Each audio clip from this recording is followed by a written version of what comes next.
Have you ever been in a place where the silence itself feels like it's watching you? I'm not talking about ordinary silence, but something dense, heavy, a void that swallows the sound around you. A kind of silence that makes your own breathing seem too loud and makes you question whether you're truly alone. That's how it all began. I was serving in the Air Force, stationed at a military base in the state of Louisiana. I won't mention the name, but those who've been there, they'll recognize it, because this story isn't just mine. It has been lived by others before me, and maybe it's still happening right now. This might be the last time you see this channel, so make sure to subscribe so you don't miss the next horror stories. Turn on notifications and stay tuned. I arrived at that base in 2006. It was my first permanent assignment, and I was excited, but also a little uneasy. Every new recruit feels that mix of anticipation and fear of the unknown. But what I didn't expect was the kind of fear that awaited me there. The story started in my first week. The veterans loved to scare the rookies, and trust me, they knew how to do it. It wasn't just empty talk, it was the way they spoke. They always started the same way. Listen up, rookie. If you're ever alone in the storage building and you feel like someone's standing behind you, don't look. They said that at night. A man in a top hat walked slowly along a dirt road near the base. No one knew who he was, but some swore they had seen him in their rear view mirror while driving late at night. There was also the story of a man who lost his mind and ran into the woods after being hit by a military vehicle. The soldiers on patrol swore they could still hear footsteps in the forest, as if someone was wandering through the trees.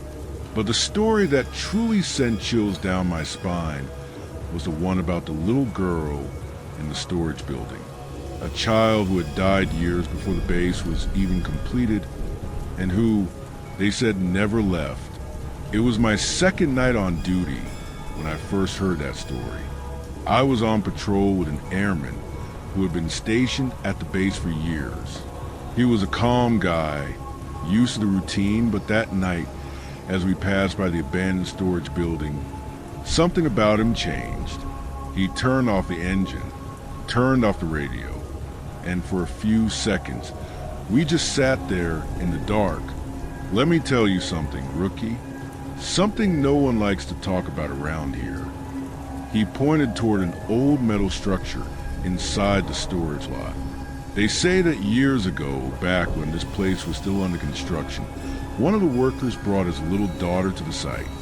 She played around here while her father worked, but somehow she climbed up onto the structure. No one knows exactly how, but she fell. He paused. Too long. Fell and died instantly. Silence filled the patrol car. I wanted to laugh, to brush it off as just another story to scare the new guys. But the way he spoke, the way he looked at that place, something about it made me believe him. Since then, the security patrols here have reported strange things. Footsteps on the metal beams, faint laughter coming through the radio, and sometimes in the middle of the night, someone sees a little girl in a white dress standing by the road, just staring. I swallowed hard. And have you ever seen anything? I asked. He smirked. Not yet. Then he started the engine again, and we drove away. But that night, as I closed my eyes to sleep, I swear I heard a faint giggle in the back of my mind. Over time, I got used to the routine. The night patrols were long, lonely, and the darkness on the base felt different from normal darkness. It seemed heavier, deeper. We drove around the entire area at random intervals, checking that the storage buildings were locked and that no unauthorized personnel were around. The warehouse where the little girl supposedly died was still part of our rounds, but no one talked about it. No one liked staying there for too long. I always thought it was nonsense. Nights are dark, Military bases are quiet. It could all just be my mind playing tricks on me, until certain things started to bother me. For example, sometimes we would lock up every storage building, double-check every latch, but when we came back a few hours later, one or two would be unlocked. On the radio, strange static would sometimes break through our communication. A faint, distant noise that sounded a lot like a child's laughter. And then there were the other soldiers. Some seemed unbothered, but others devoided that part of the base as if their lives depended on it. That's when I realized the stories weren't just stories. And on that particular night, at 4 o'clock in the morning, I learned that the hard way. It was a typical late night shift, cold, silent, and monotonous. My partner on duty, Alpha, and I were assigned to patrol the military storage site. Our usual vehicle was in the shop, so they gave us an old cattle transport truck, a loud, uncomfortable, rusted-out beast. The mission was simple: 3 inspection rounds throughout the night. We had already completed 2, without any issues. But the third one happened at 4 o'clock in the morning. That's the time many say is the strangest hour of the night. The threshold between darkness and dawn. A moment when the world seems suspended between 2 states, and when things that shouldn't exist sometimes make themselves known. As we passed through the storage site's main gate, a shiver ran down my spine. I locked the gate behind us and climbed into the truck. Alpha was driving while I held the flashlight, checking the locks on the storage buildings. At first, everything seemed normal, but as we moved along the road known as Echo Street, the feeling changed. Our conversation started to fade. Little by little, the truck's engine, which had been roaring loudly, now sounded muffled. The radio, which had been playing soft music, started to crackle as if something was interfering with the signal. And then came the silence, but not just any silence. This silence felt like it was draining the sound from the world around us. The engine vanished. The wind stopped. The radio went dead. It was as if we had stepped into a vacuum, a space where nothing existed except us. And that's when I felt it. A presence. Something was there, watching us. The truck kept moving slowly along the dirt road, kicking up dust under the dim yellow headlights. I scanned the storage buildings around us, shining my flashlight at the doors. But something felt off. That feeling of being watched grew stronger, like someone was following us, hidden in the darkness, just waiting for the right moment to reveal themselves. I glanced at Alpha. He was gripping the steering wheel too tightly, his knuckles white. He felt it too. Feels weird tonight, huh? I muttered. Alpha just nodded, his eyes locked on the road. The dust swirled in the air behind us. But for some reason, I had the unshakable feeling that we were not alone. And that's when I saw something out of the corner of my eye. There, by the side of the road, between 2 metal structures, a small shadow, standing still, motionless.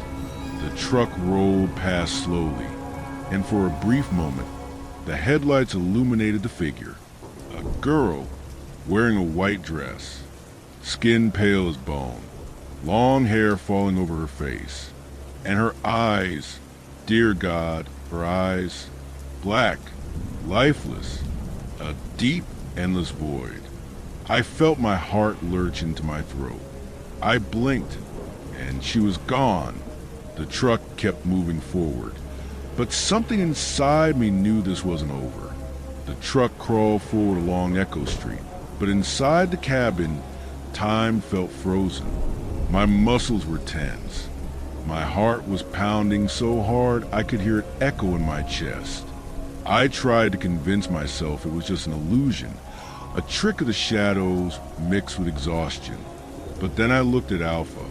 He was pale, his hands gripping the steering wheel tightly. His breathing was heavy. "Did you see that?" I asked, my voice weaker than I wanted it to be. It took him a few seconds, but then he answered. "I saw it." The air grew thicker, the silence deeper.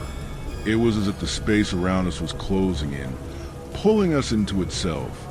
And then something happened. The road, which had been completely empty just seconds ago, wasn't empty anymore. Alpha slammed the brakes. The tires screeched against the dirt. The truck came to a sudden stop, right in front of us.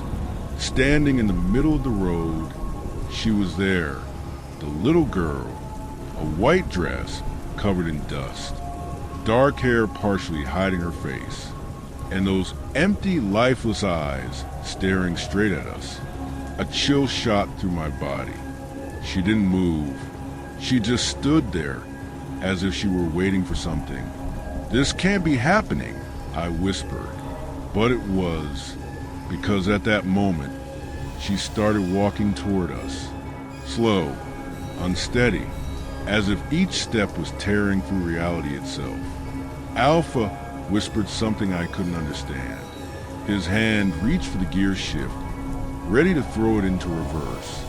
But then, the girl disappeared. In the blink of an eye, she was gone, vanished into thin air, as if she had never been there at all. The truck's engine hummed softly. The silence around us became unbearable. And then we heard it, a laugh, behind us, soft, weak, but way too close. A freezing chill ran down my spine. Slowly, I turned my head to look into the rearview mirror. And that was when I saw something I would never forget. The laughter continued. Soft, almost like a whisper, but every syllable carried something wrong. Something that did not belong to this world. My hand trembled as I lifted the flashlight. Alpha didn't move, his eyes locked on the rearview mirror. And then I saw them, the marks, on the dusty rear window of the truck. Small footprints began to appear. First one, then another, and another, as if someone was walking there without really being there. Alpha held his breath. "Go, now," I said, my voice weaker than I wanted it to be. He shoved the gear into place. The truck lurched forward, stalled, and died. The silence deepened. My stomach twisted. My fingers dug into the flashlight. And that's when something touched the side of the truck. A light sound, but unmistakable.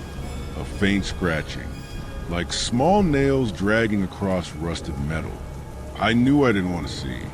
I knew I shouldn't look, but I did.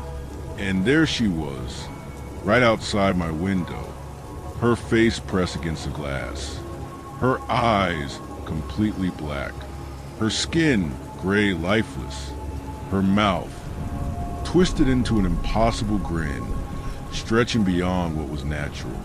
And then she slammed her hand against the glass. Alpha screamed. I screamed. The truck jerked forward and finally roared to life. "Go!" I shouted. Alpha slammed his foot on the gas. The truck skidded on the dirt before shooting forward, speeding down the road. But even as we fled, something inside me knew. She was still there, watching, waiting. The truck tore down the dirt road, shaking violently as Alpha floored the gas pedal, never once looking back. The engine roared. The headlights flickered with every bump in the path, but inside the cabin, all I could hear was my own heartbeat pounding in my ears. I kept my eyes locked on the rearview mirror, waiting, dreading to see her again. But the road behind us was empty, or at least it seemed empty. Alpha kept a tight grip on the wheel, his breathing heavy. The tension in the air was suffocating. Neither of us spoke a word. It wasn't until we reached the exit gate of the storage site that he finally stopped the truck. A cloud of dust rose around us. The silence returned. I swallowed hard. Is she still there? Alpha asked without looking at me, still gripping the flashlight.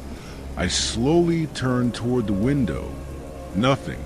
The road was empty. No sign of the little girl. No footprints on the ground, but something still felt wrong. And then I looked at the glass, and I felt my blood turn to ice. The handprints were still there. Small, clear, scattered across the windshield, the side windows, the truck's body, as if someone had touched the vehicle while we were fleeing. Alpha saw them too, without a word. He climbed out of the truck and rubbed his sleeve against the glass. He tried to wipe them away. They wouldn't come off. Not with water. Not with our hands. The prints looked as if they were burned into the truck itself. And that was when I understood. We may have left that place, but something came with us. The rest of the night was a blur. After leaving the storage site behind, we drove back to the administrative sector of the base. Alpha didn't say a word. Neither did I. We just sat there inside the truck, trying to catch our breath. But the worst part was the handprints were still there. Even under the artificial glow of the base's floodlights, they remained visible. Small hands scattered across the glass and metal, like the girl was still with us. Alpha climbed out of the truck and lit a cigarette. He didn't smoke. But that night, he lit one and took a deep drag. I just sat there, staring at the prints. We're not talking about this, he finally said, without looking at me. I nodded, because deep down I knew it wouldn't matter. If we talked about it, we'd be laughed at, called paranoid, crazy, or worse. Maybe they'd make us go back to prove we weren't wrong. So we never spoke about it again. But on that base, on certain nights, other soldiers began reporting strange things. The radio crackling for no reason, faint children's laughter in the distance, the shadow of a little girl standing by the road, always in the same place. And every once in a while, after a night patrol, some soldier would return to base and find something on their windshield. Small handprints, always covered in dust, always impossible to wipe away, and always leaving behind the same unanswered question. Was she trying to scare us? Or was she trying to warn us about something even worse? And you? If you had been there that night, if you had seen those black eyes staring at you from the darkness, what would you do? Leave a comment, if you dare.